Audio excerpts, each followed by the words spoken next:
Dosa yang tak disadari. Dan pada saat itu berkokoklah ayam untuk kedua kalinya. Maka teringatlah Petrus bahwa Yesus telah berkata kepadanya, "Sebelum ayam berkokok 2 kali, engkau telah menyangkal aku 3 kali." Lalu menangislah ia terseduh-seduh. Markus 14 ayat 72. Kita semua pernah membuat kesalahan. Kita pernah membohongi istri atau suami. Kita pernah berpikir untuk mengkhianati pasangan kita. Kita pernah tersandung karena batu kecil atau besar. Kita memang bukan malaikat. Begitulah alasan klasik yang sering meluncur dari bibir kita ketika kita berbuat dosa.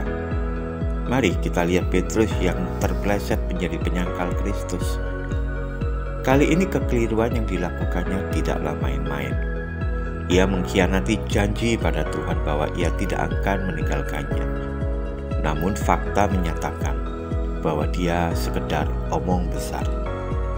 Josh Billings, seorang penulis humor abad ke-19, pernah berkata begini, "Banyak orang mengucap syukur kepada Tuhan karena mereka lebih baik dari tetangga mereka." Ya, kita kadang merasa lega dan bahagia karena kita tidak menjadi koruptor seperti orang lain, atau menjadi penjahat seperti orang lain, atau yang senang menggerutu seperti tetangga kita. Kita merasa puas sekedar beribadah dengan rajin setiap minggu saja. Beribadah itu memang kewajiban, tetapi itu belumlah cukup.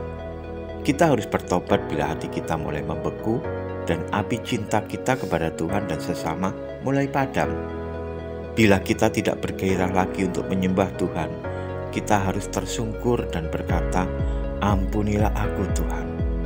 Jadi, bertobat bukan saja karena kita telah berdosa atau menyangkali Tuhan seperti Petrus, tetapi juga karena renggangnya persekutuan kita dengan Tuhan.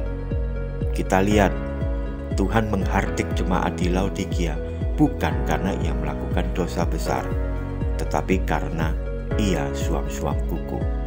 Wahyu 3 ayat 14-22. Gereja seperti ini nampak megah dari luar, tetapi dalamnya kosong dan dingin.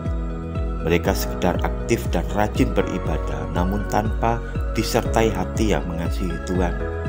Diperlukan tungku dengan api Roh Kudus supaya gereja ini menjadi panas. Kepada jemaat di Efesus, Tuhan juga menghardiknya karena ia kehilangan kasih yang mula-mula. Wahyu 2 ayat 1-7. Ia tidak menyangkali Tuhan, hanya cintanya kepada Tuhan menjadi padam. Periksalah kesehatan rohani kita. Bila kita kehilangan kasih mula-mula dan menjadi suam-suam kuku, bertobatlah. Jangan pandang orang lain yang sepertinya lebih buruk dari kita, sebab ini adalah urusan kita sendiri dengan Tuhan. Kiranya renungan ini memberkati kita semua. Amin.